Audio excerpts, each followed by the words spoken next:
record starting now. Welcome everyone.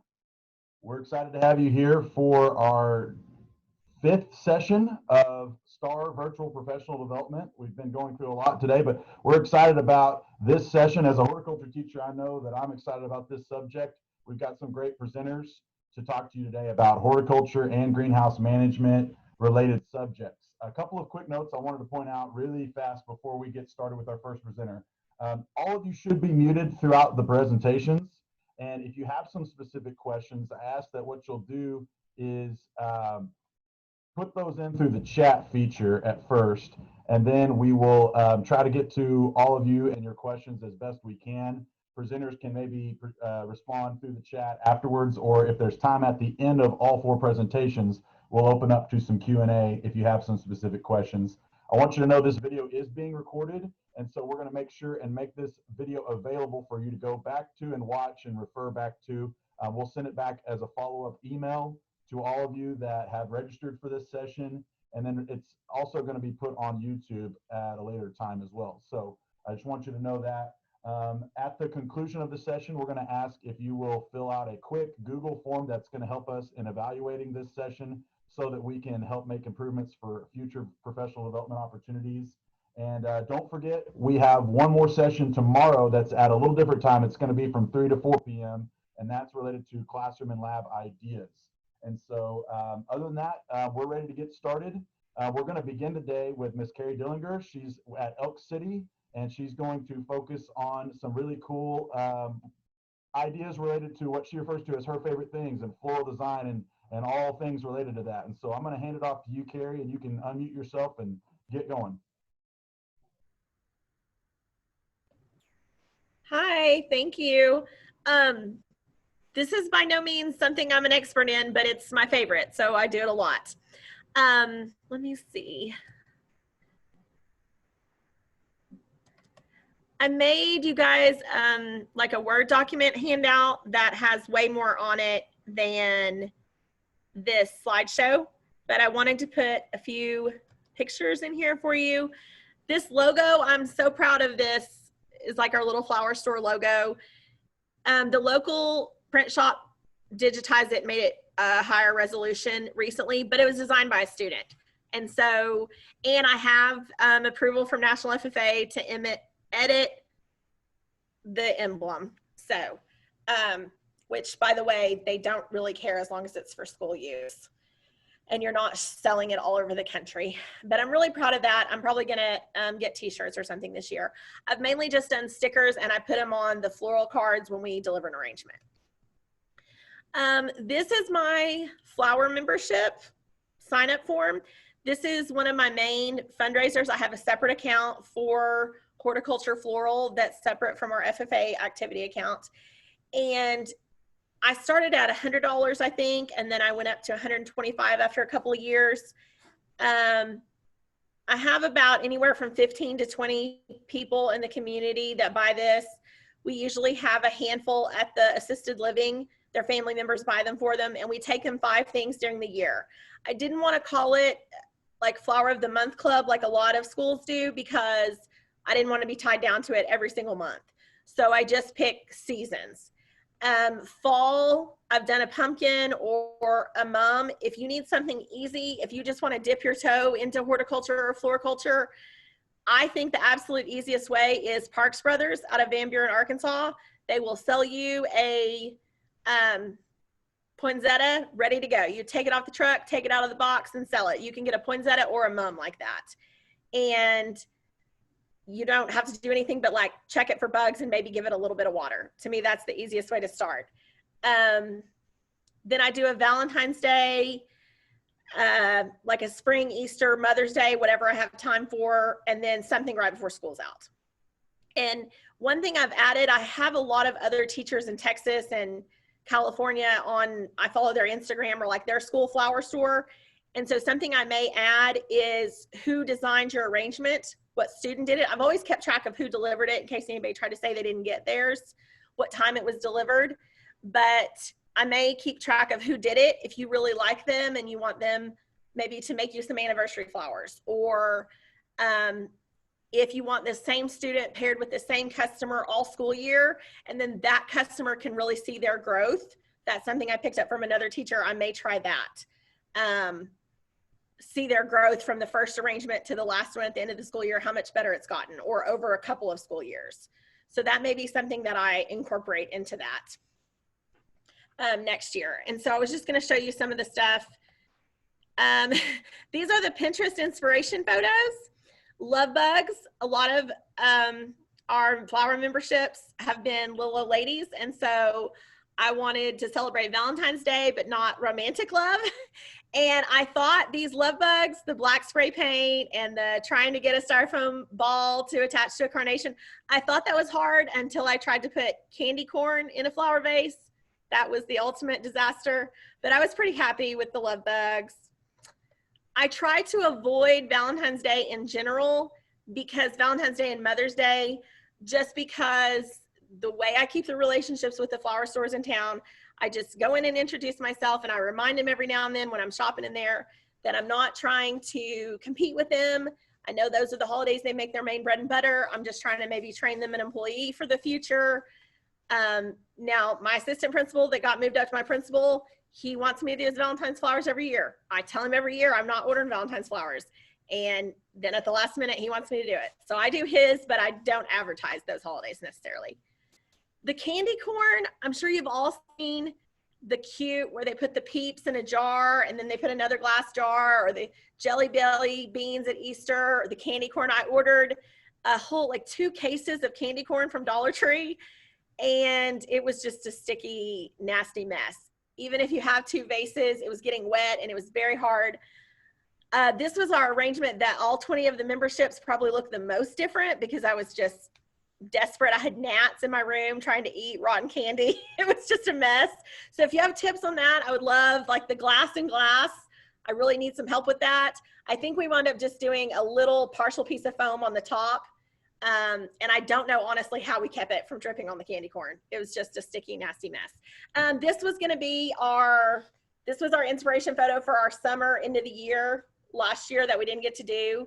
I ordered these from Greenleaf Wholesale, the vases, and then I got these from Oriental Trading.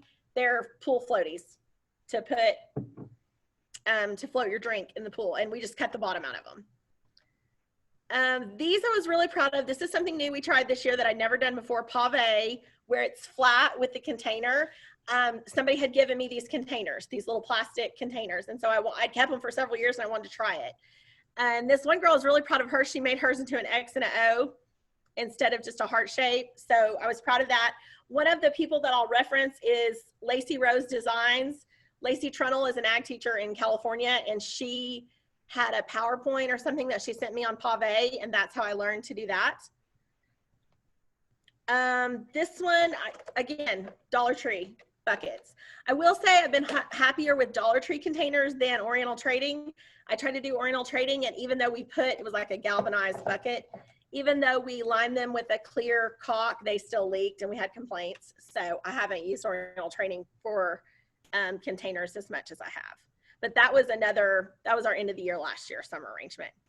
If you're just looking to use floral as good PR, which again, this is going into my 5th year, and I don't charge nearly as much as I should for flower arrangements, and I don't, sometimes I don't charge at all, depends on who I'm doing it for or what I already have in the cooler, if I have to make a special order for them. But I mainly have done it for advertising and PR in the community. We always take something to the bank. We take turns what banks we go to. Business owners, the people that come to the labor auction, the dentist office that I know they're gonna have an arrangement, it's gonna sit there, a new car dealer in town. So we just made up these, whatever we had left. The kids like to paint mason jars or frost them. We spray painted them, we painted the inside of them. So, and we just make little cards and then use our blue ribbon bouquet sticker on the back of the card, and it's good PR. We go back, sometimes the vase is there when we go back to pick it up, sometimes it's a lost cause. But I will say, if you want to get started, if you need vases, just email your campus or your district and every teacher will bring you 2 or 3. So I have more vases. I'm almost to the point, after about 4 or 5 years of that, I'm almost to the point I can't store anymore. I'm gonna have to slow down on the donations. This is random, but everybody needs it. This landscape architecture, I'm not as strong in landscape as I wish I was, but I got this from an OSU professor that did one of these workshops last year, and I printed it out. They have a landscape architecture book for younger kids, and then they have one for like teens and adults. And so I printed the teen and adult one, and I had it bound. And I think I had these done at the print shop because quite a bit of it is in color. And then I didn't wind up getting to use them, but I had them ready. And the other one I love that I printed myself is from Mississippi State. And both these links are on the Word document handout that I have from Mississippi State. Their extension has a really good floral coloring book that could buy you 3 or 4 days in a hurry. I print it all in black and white. There's a couple pages that I print in color. You don't have to. And then I just staple them and leave them for my class. So I'm trying to make sure. Okay, let's see. Then people to call. Like I said, I am not the expert. I have people that I call all the time. I could not, another one that is great, besides I call Sandy at Laverne. She's my plant ID go-to. Jonna Kay knows more floral than I will ever remember. Debbie Golden, Horticulture. I went to her summer shop the first year I taught, and it was priceless. Alan is kind of my new. I've just started talking to him. Melinda is very good. She's in the middle of a move, a different school. But the other one that I really, really call a lot is Craig Thompson at Bing. He is so good. I think he worked in a retail flower store while waiting for his ag teacher to retire so he could teach at his high school.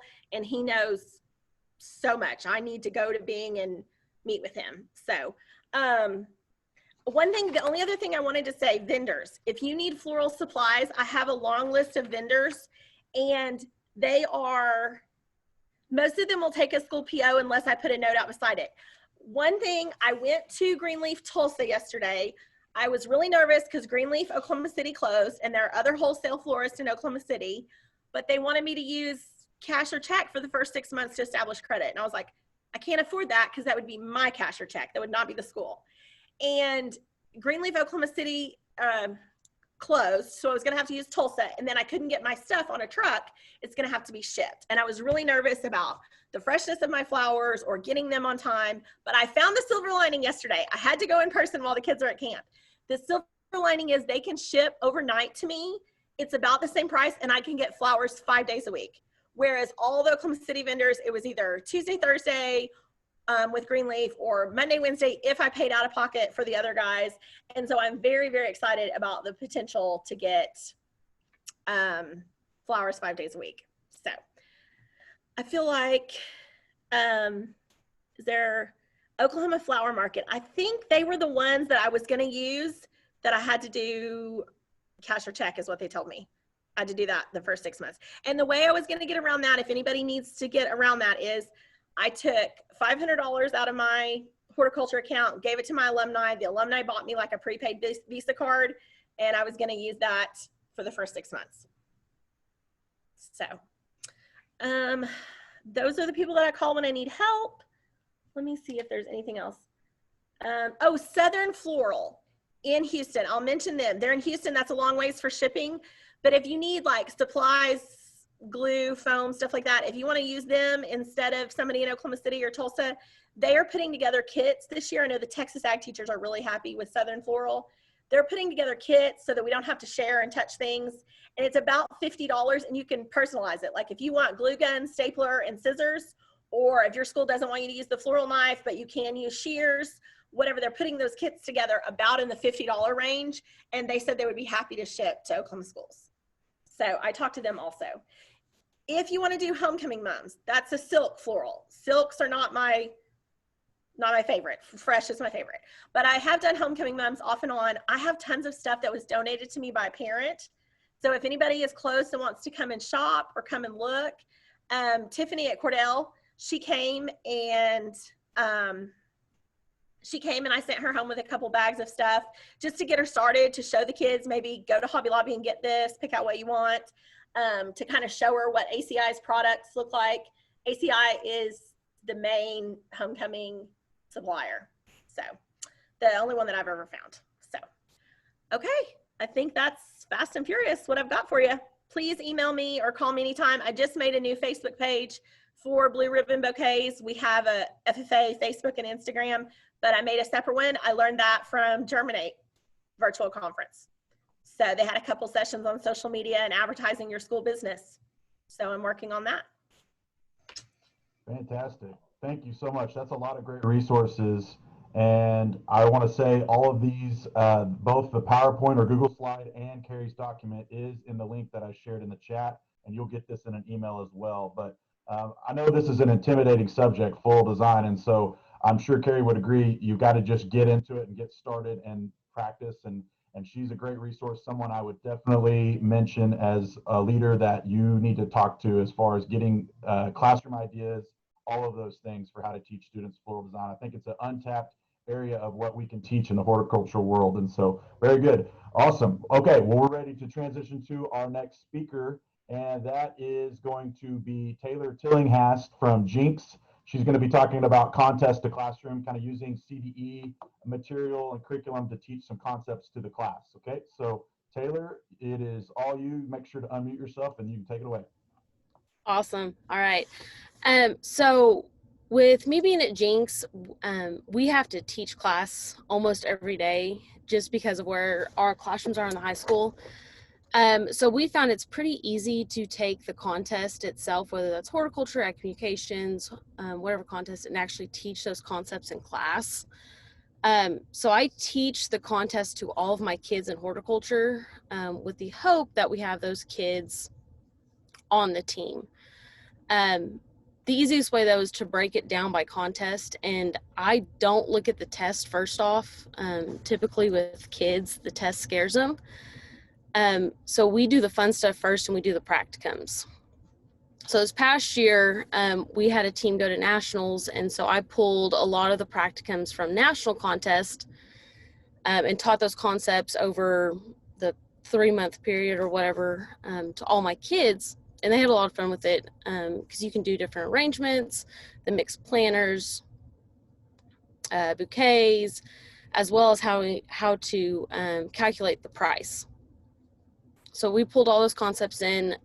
We did have student teachers that the fall of last year, so they kind of got a crash course in the floral contest as well. The other great thing is having a greenhouse. I can take those kids into the greenhouse. We can look at bugs or diseases, and the kids can actually see them in person versus on a slideshow.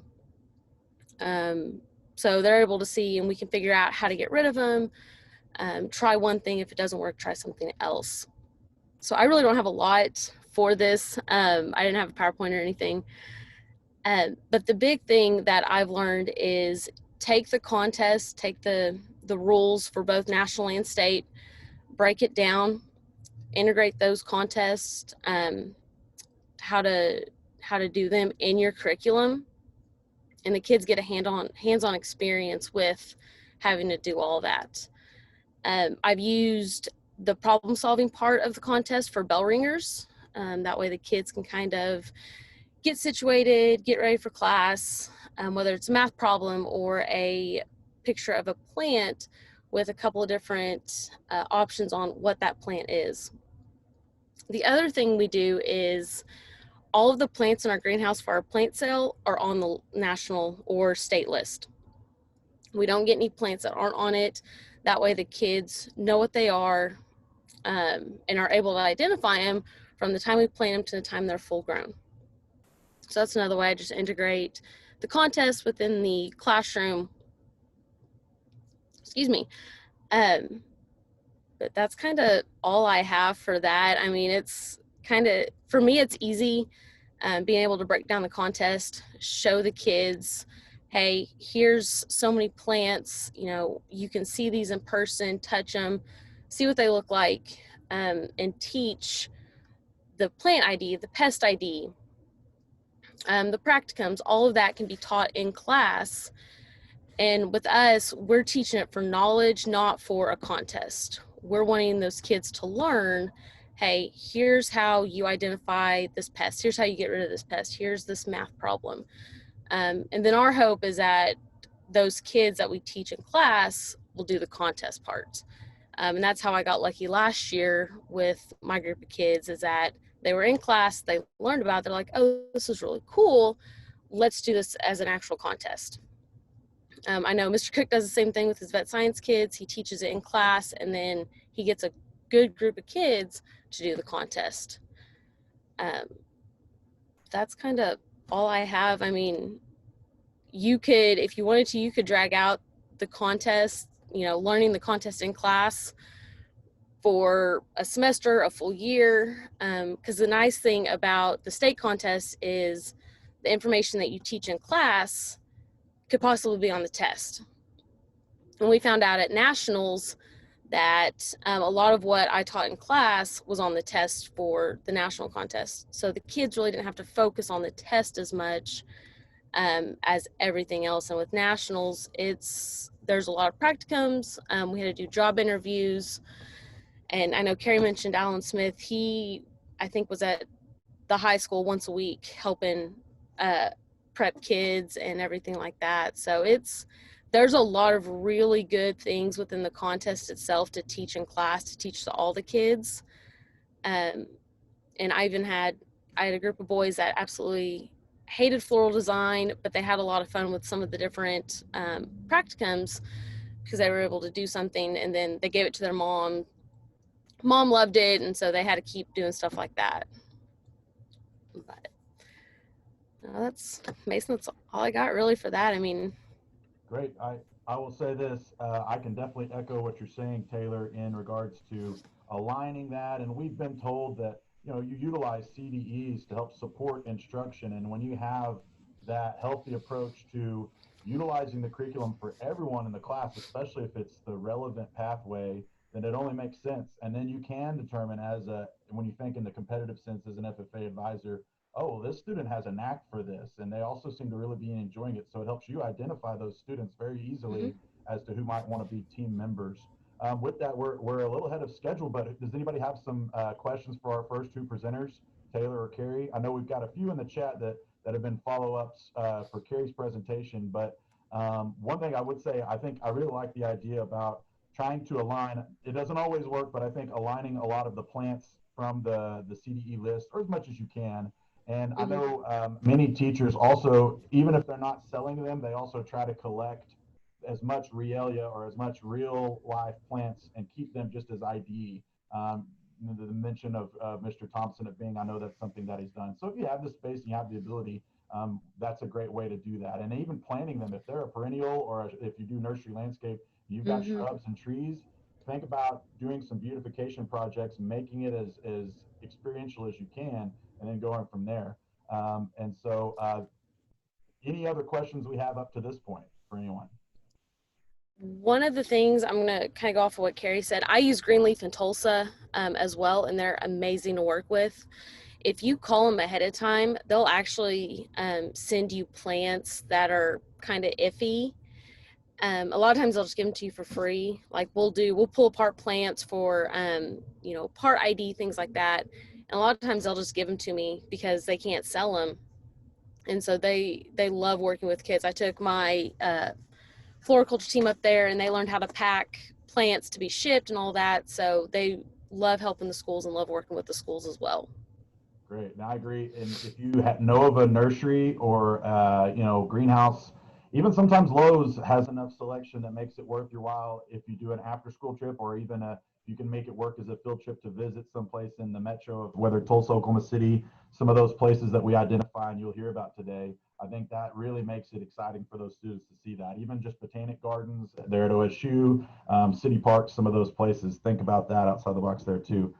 I will ask this question for anyone that wants to answer it and I don't want to, because Hannah, I know this may relate to what you're going to talk about, but I've been asked this a bunch of times from other teachers, not just in terms of actual plant vendors, but containers, all of the materials, all of that. We're all familiar with American plant products, or many of us are anyways. is there any other competitor with them or any other alternative to American Plant Products? Not that I'm trying to say that I'm looking for anything else, but that's just the only question I can never answer when people ask me that. That's like, in Oklahoma, is there any other, local wholesaler of plant products as far as containers and all that? Are you talking about plants or other supplies? No, other supplies like pots and flats and plastic material, all of the, and even fertilizer, soil, media, all of those kinds of things. Because I've only been able to say American Plant, and I've had a good relationship with them, but it's just, I was just wanting to see if anyone was aware of any others, just because I've been asked that. So if not, or if you think of anything, leave it in the chat, folks, and we'll go from there. But if there does anyone have any other questions before we transition? We've got some good information in the chat. I will direct everyone to check out some of the information that Carrie's been leaving and other things. And so good stuff so far. All right. And so the next subject that we're going to talk about is one that I bet many of us in this group have felt this and said this out loud. I have a greenhouse, or you inherited a greenhouse. Now what? Okay. And so this is going to be able to apply a lot of general things that are going to help us if we have to deal with the greenhouse in our facilities. And so our presenter is Hannah Aviles at Moore. And so she's going to give us a lot of good information. So I'm going to hand it off to you, Hannah. All right. Thank you, Mason. And y'all bear with me. I'm going to share my screen. And just a heads up, for those of you that know me, if I sound like I'm sickly, I have a cold. I promise it's not COVID-19. We're going to be okay. But just bear with me there if you guys don't mind. So hang tight. Okay.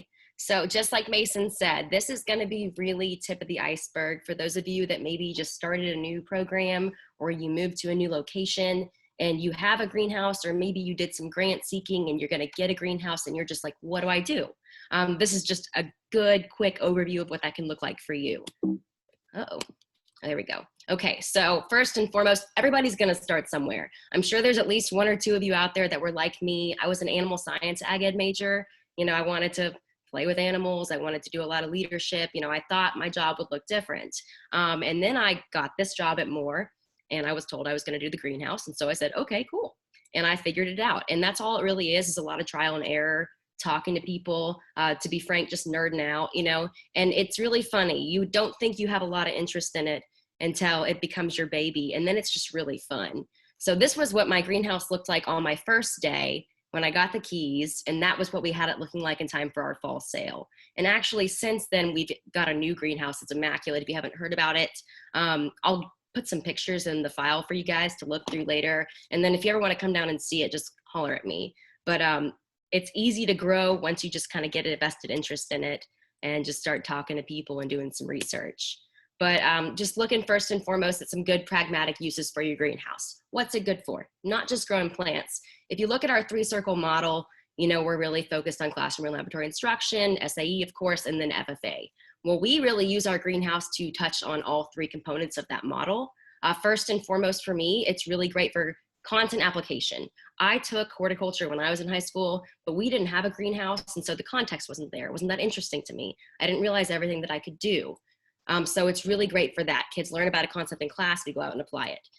Fundraisers, it's a really big source of income for us because we have multiple seasonal plant sales a year, and that's something that our kids really enjoy too. It's a vested interest for them, which feeds into SAE opportunities. We have kids that run it as their sole school-based enterprise if they don't have any other SAEs going for them. I usually hire a student greenhouse manager. I say hire, it's gonna be an unpaid placement, but that's a good proficiency application opportunity for a kid. And then also, research projects for agri-science, of course, and then I prep all my teams in there as far as floriculture and nursery landscape is concerned. So really good uses on that front. So fundraising, why should you do it? What's the point? Well, again, to echo what I said before, and this is probably going to be one of my biggest things that I talk about, is just doing to learn, learning by doing. It's really important that kids get that hands-on experience so they know, what the context is, and it's more interesting to them that way, and it clicks better. Okay. Also, it's really good for making your program very visible and engaging your community. I've just kind of plugged in a couple of social media posts on here. We get lots of comments, lots of shares. We get tons of Facebook followers every plant sale we have because we push out so many focused social media posts about the sale. And it's always just huge turnout. People love it. They look forward to it. It's a big staple in our community now. And so it's helped our program get a lot of momentum and recognition as well. So where are you going to start? Well, those of you that have at least some background or, are fearless, which honestly, it's not that hard anyway, but those of you want to just dive right in, seasonal plant sales, they're really great. We do one in the fall and the spring. But if you are kind of newer to the game and you're a little bit nervous about where to start, you don't have time to get a bunch of plugs started, or it's too late for you to order if you just started at your school, a really good thing to think about are some of those pre-finished specialty crops. And so big popular ones there are mums and poinsettias. And Carrie mentioned Parks Brothers earlier, and they're phenomenal. They're really easy to work with. The quality is amazing. The mums are huge. Definitely would recommend. So keep them in mind. And if you just want to start small and just do some pre-finished crops, I think that's a good option. And then succulents, we actually do a ton of succulents for our spring sale. And that's a really big moneymaker for us because since I started here 3 years ago, me and my teaching partner, Jessica, we just kind of brought in a few mother plants and we take cuttings here and there. And it just exploded. They're really prolific and easy to propagate. We make it part of our propagation unit. It's a huge part of that. And we haven't bought succulents in 3 years, and I sell them for $3 a piece. So definitely look into doing some of that for your plant sales. Okay, so talking about those seasonal plant sales, some really big considerations for you guys. Number one, make your plant selections according to what your community wants. What sells and more is foliage. I sell thousands of coleus and sweet potato vine every year for our spring sale, and I sell them all before lunch on the first day. Like that is what they want, and I'm gonna deliver. So definitely make sure that you're being cognizant of what that is, okay? Also, make sure that you determine whether you're gonna be using seed or plugs or a combination of both, because that's gonna translate right into that next step, which is, deciding when you're gonna have that shipped in and when you're gonna start those crops. If you're looking at a really tight window, you're definitely going to want to make sure that you have all of your growing supplies before you start and before those seeds or plugs get there. Because if I've got pansies coming in and they're going to be here exactly 6 weeks before my sale, I need to get those in those pots exactly 6 weeks before my sale, if that's how long it's going to take for them to grow out. So just all those things are really important to kind of keep in mind and be ready for when you're going to do a seasonal plant sale. Other considerations when we're talking sales, if you have a small greenhouse, you're not necessarily going to need to order an entire tray of something. One of our most common plug sizes is a 288. That's 285 plugs. Sometimes you don't have room for 285 begonias. So what do? A good example of how this worked out was with Melinda over at Norman for the past 3 years. She's just been in on it with me because I have a huge greenhouse and I order several trays of lots of things. Hers is very nice but small. And so what she had done in the past is just bought a few rows of all my trays for me at cost. And so that way I'm helping out a neighbor and a friend who couldn't do that on their own, because a lot of times you will run into case minimums where you have to order so many trays to actually get your plants. So don't be afraid to phone a friend and figure out how you can kind of work on this together. Okay, always also make a point to take care of your school. So your teachers, your administrators, and other staff members. That doesn't mean give stuff away, but give them some time. I'm trying to start this deal where we have about an hour before it opens to the public that they can come in and get their stuff. And also, if they're going to be at school all day, I don't like to hold things for people because most people are good about it and will come back, but a lot don't. But your teachers and people that are at the school, if they come through and they say, hey, can I just leave this here under this bench until after school, let them do it just because they're helping you out and it's the least we can do for them. And then finally, this is a big thing that I think everybody needs to keep in mind or learn from the hard way, unfortunately, and that's just being really careful with having sales or marking things down. If you run into issues where you're not selling all your product during your sale and you start just cutting prices at the end, people are going to wait until the end and they're going to expect that price. So what we do when we have leftover plants is we do a community service project out of it. We'll go take them to the nursery home, or we'll do arrangements for our senior citizen Thanksgiving dinner that they can take home. We just kind of work it out that way because it's better to not give people the idea that if I wait, I'll pay less. Okay, know your worth. All right, so looking at some vendors, and you guys, if you need to hit me up in chat and tell me to slow down, I will. I'm trying to fly through this because I don't want to run into any issues on that front, but I'm really flying. So let me know if I need to slow down. But looking at our vendors here, Mason already mentioned American Plant, and I kind of had to smile a little bit when he did, because to my knowledge too, that really is our only game in town in the way of media, containers, soil at that wholesale cost. It's a really good one-stop shop, but again, if anybody knows of anyone else that we can get that stuff from, let us know, because we'd be interested. Sometimes they don't have what we need in stock when we need it. So if there's a way to, you know, try someone else, that'd be great to know. Okay, Parks Brothers, Carrie mentioned them, and I'll mention that again. They're phenomenal in those pre-finished plants, and they're really easy to work with. You'll get them no more than like a week before you want them sold. A lot of people, and what they generally expect people to do with those pre-finished plants is pre-sale. I do the mums, and I don't pre-sale. I just get them in, and I sell them with my fall sale. But that's entirely up to you. No, that's riskier because you're paying for them all up front, and if you can't get them sold, that's money you're losing. But it's worked out really well for us. It's a good model for us. So just kind of keep that in mind. And then finally, I do all my plug and seed orders from Ball. They're really good to work with. I've been doing it long enough that like I'm comfortable on WebTrack, which is their online system, and I can kind of plug and chug and figure out what works for ship dates and case minimums. But if you're confused by that or intimidated by that, or you're not really sure what to do about when you need to get some plants in and how long they take, just call either Susanna, or she might forward you to Kim. They're really, really helpful, and they can kind of help you out with finding things that can go in a case together and getting those to you at the right time. They're very, very, very easy to work with.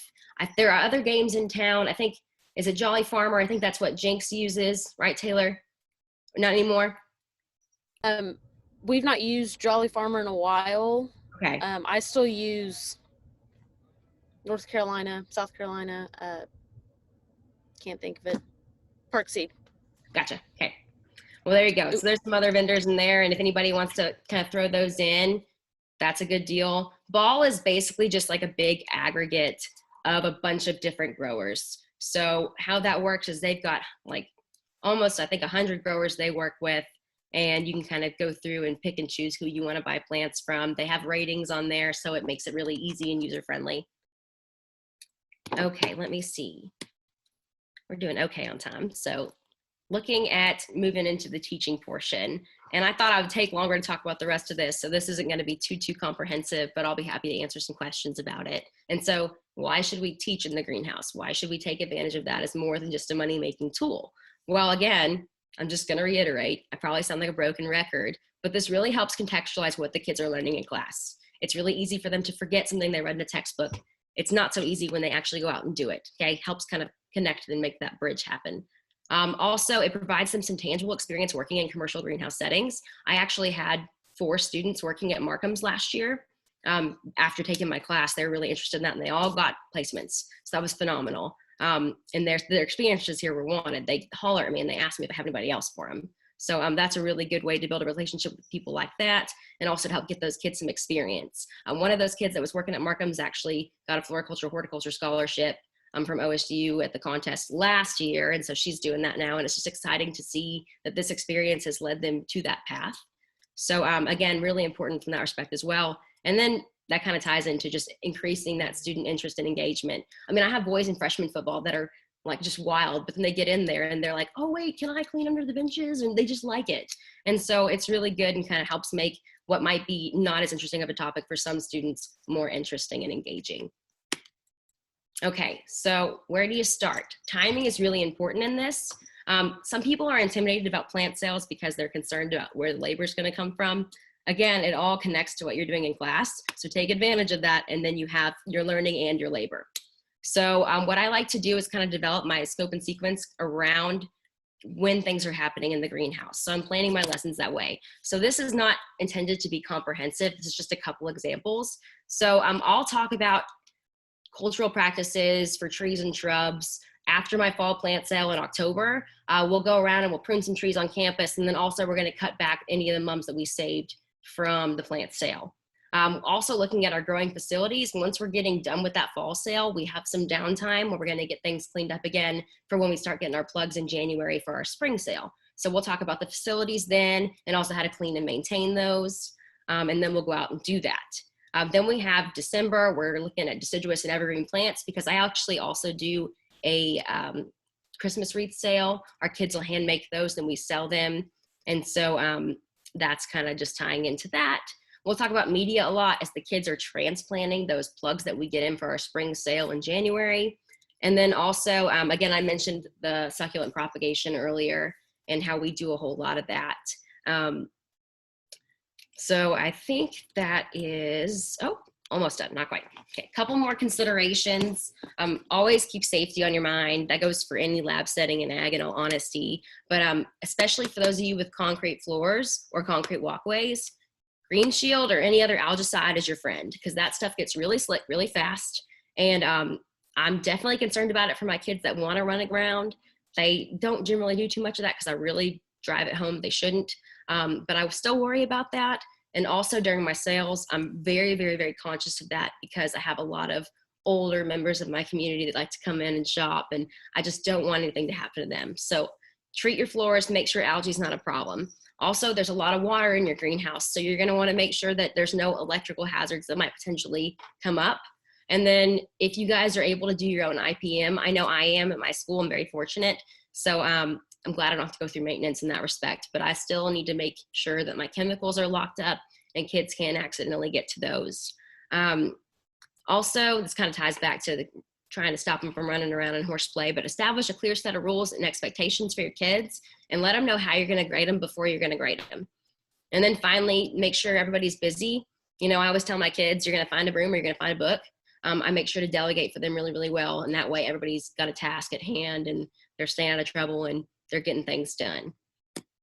And I think that's all I have now. So if anybody has questions, I don't know, I think we have like 4 minutes until the next one, or we can just roll right in and wait till afterwards, but thanks. Great, fantastic. I appreciate the information. Here's a question from Wyatt Shaw in the chat, and I would say Hannah or anyone, if you have a good response to this, because I bet it would be good to hear from multiple schools. How do most schools finance a greenhouse? And I know that's kind of open-ended, meaning depending on the size of the greenhouse and all of those things. So what would you say there? Okay, so at Moore, I'm kind of fortunate because horticulture was pretty pre-established. So we actually, in a way, have 2 activity accounts. We have general activity, and then we have the horticulture account. And so what I do out of horticulture is I buy all of my plants and all of my inventory for resale. And I can use, there are some things that you can use 412 for consumable supplies that you're not going to sell. But the general rule of thumb is if you're going to fundraise with it, you shouldn't use 412. So, but I mean, you'd buy your plants the same way you'd buy your cookie dough. That's pretty much it. And then it just goes right back in. And we use my account because my account does better than just doing it again. We have enough money that we usually do a lot for banquet out of my account. I know we did a lot for National Convention last year out of my account. So the Hort account is really good for also adding to FFA when that's a little low. Cool. Anyone else have any questions or anything to add to that response?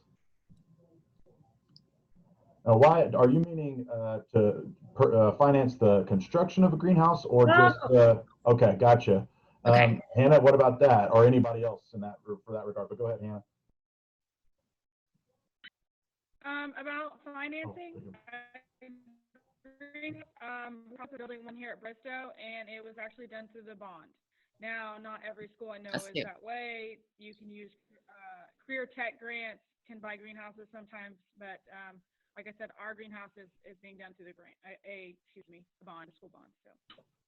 Yeah, same, Rochelle, and I think why a lot of it will depend on how big you're thinking, of course, because if we're thinking really big, then yeah, a lot of times it will need to be tacked onto a bond through your school as a new structure. But if you wanted to do a small one to start, which is not a bad way to go about starting things as you get your feet underneath you, then there are a lot of grants that have been mentioned, and we can try and throw some, whether it be a career tech grant or some other resources for that, then that's a good way to go as well. And so I would say that's, you know, a lot of times when we try to get a structure built, 412 doesn't usually apply to that all the time. And so it just depends on what your school administrator kind of defines with that. If anybody else had anything to add or any new questions before we move on. Hey, Mason. Yes. I did multiple farm to school grants, and that has paid for a couple of different schools that I've been at. before I left Stillwell, we had a $100,000 farm to school grant, and now I'm at Westville. We have a $10,000 farm to school grant. So it helped build the structure. The small one helped build the structure, but then by the time we got ready to do the other things, it paid for a lot of my plants and things like that in class. Yeah, the farm to school, that's some lucrative grant money there. Thank you for that information. So we'll try and look into that as well. Awesome. Okay, well, I will, let's move us forward. We're to our last presenter, and that is Rochelle Blakely, and she is going to be talking to us about a lot of you that probably heard Hannah's presentation, like, well, I don't have a greenhouse. Well, you're in luck. We've got a great presentation that's going to apply to you, and Rochelle's going to talk a little bit about how she uses some really engaging hands-on projects in the absence of a greenhouse. And so take it away, Rochelle. All right, so I do have a small PowerPoint I'm going to share with you, so give me just a second to set that up, and then we'll start talking about the greenhouse problem. So I'm guessing you guys can see it on your end. Let's see here. All right.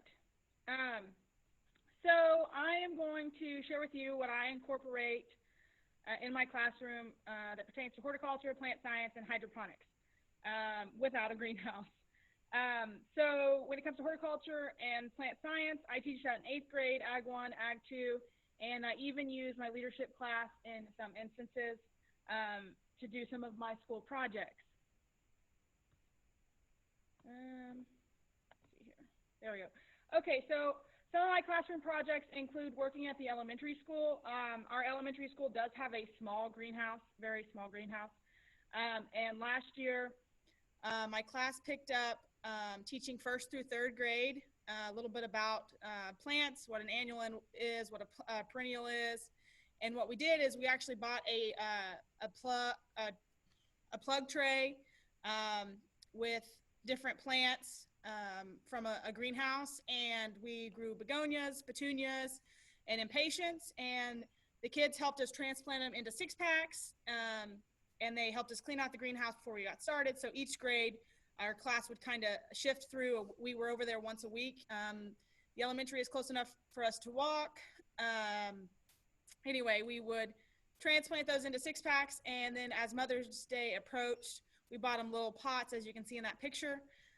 And they painted them one day, and then we came in the next week and transplanted the flowers, and they took them home for their mothers for Mother's Day. So that's one way I kind of incorporated in some of my older classes, a horticulture project.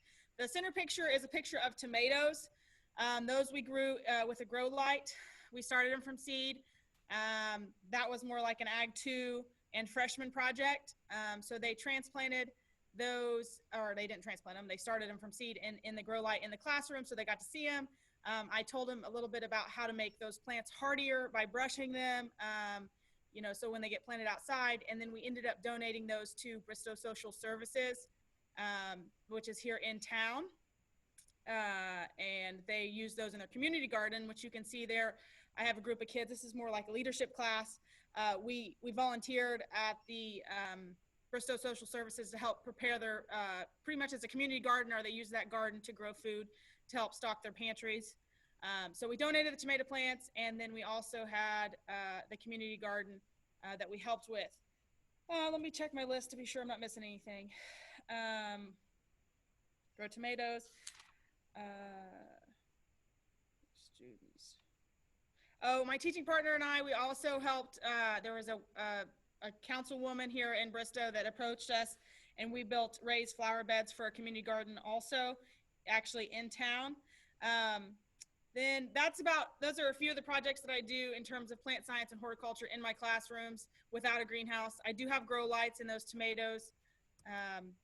But then I use hydroponics in my classroom. I have a tower garden, and there's a website here if you'd like to look it up. It costs about $100 to get started. I did get mine through a grant, BEF grant, which is Bristow Education Foundation. And in this kit, the Tower Garden kit, it includes a light kit, mineral blend, rock wool, net pots, everything you need basically for your tower garden, your mineral blend, your pH tester, and it has a 30-gallon water basin and a pump that goes with it. Students start seed. So this is more, I use this a lot of times with my 8th graders because they can see a difference over a long weekend. I mean, we don't go to school on Fridays, so 3-day weekend, those kids come back and they're amazed at how much the plants grow. But the students start the seeds in the germination trays, and it takes 3 to 5 days, and it actually, the germination tray is provided with your tower garden kit. And we just put the rock wool in the germination tray, and then we cover it with some vermiculite. We grow a lot of greens in the hydroponics system because that just seems to do the best, especially inside. You can grow tomatoes and cucumbers. I have done both, but they just don't take off and do as well as like kale. We grow rainbow chard, basil does really well. There's a few other things that do really well in the tower garden. One thing I've seen with the hydroponic system in the classroom, it's very hands-on. So the kids, my 8th graders, they kind of pick what each class one class may grow the kale, one class may grow the basil. I teach 3 8th grade classes, and the other class may grow the lettuce. So we've done lettuce too, and they plant those and they're held accountable for that. It's hands-on in that aspect. And then they also are held accountable to be sure that the pH level's right. Each class is assigned, you check the water base and be sure there's enough water. This class tests the pH and different things like that. It comes with a light fixture, which is our light system, a light kit. And like I said, holds them accountable. So hydroponics in the classroom, as you can see, that's actually a basil plant on the left side. It was really, really big basil plant. And what happened this year with the hydroponic system, we would harvest and we donated that to Bristol Social Services as well. These are my officers going to take that into Bristol Social Services. What we harvested, I know I went kind of fast, sorry. They see a difference in the plants' growth. I've talked about that over a long weekend. So the kids come in and they're amazed at how fast those plants grow. My plan, I will also tell you the Tower Garden. If you Google Tower Garden, it will come up. It is through a company, and they actually have, you've probably seen them if you've ever been in like the Chicago airport, there's a good chance you've seen Tower Gardens in the Chicago airport. They have Tower Gardens kind of all over, using mostly to grow greens, but they have a kit for schools specifically. And I think there is maybe a grant you can apply for through Tower Garden to get one of these purchased for a classroom. And you can even grow like, or you can get a three Tower Garden kit, basically. I have this one in my classroom. When my greenhouse is finished, I may look into getting a few more to grow greens, or maybe even try just to grow tomatoes in one of the Tower Gardens. I've heard they do strawberries. I haven't tried strawberries yet, like a 1-year strawberry crop. Like I said, I grow mostly herbs, vegetables, and kale, lettuce and kale, mostly greens.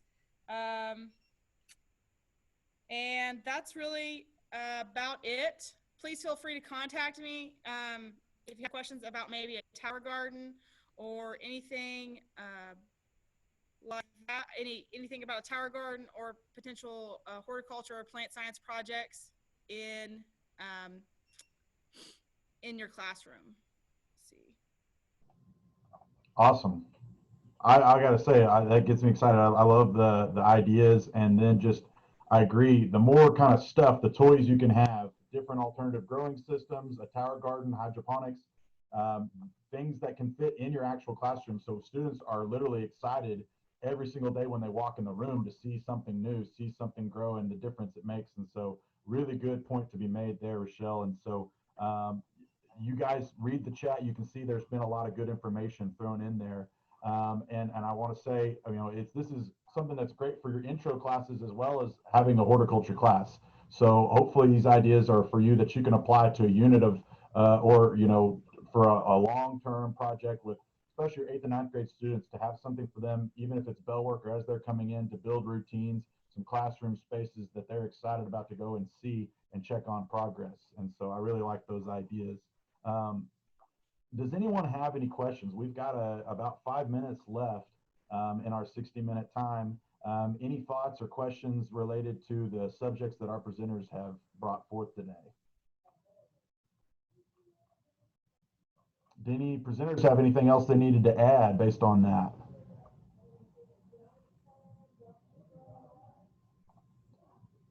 Let me just be the first to say I really appreciate everything that you guys have shared with us. This was really exciting. I don't know about you all, but I really enjoyed this. I took a lot of notes, and I want to remind everybody that the information that was shared through our presenters is available on the Google Drive folder that I shared, and you're going to receive, all of you here will receive a follow-up email with that. Also, I want to remind you that if you will take a moment, I'm going to drop the link just in a second. There is a quick Google form that we've been having everyone that participates fill out. I just put it in the chat if you'll click on that link. If you'll fill out that form to kind of help us in the STAR committee make plans for improving as we go in the future. We've got one more session left, and that's going to be tomorrow starting at 3 p.m.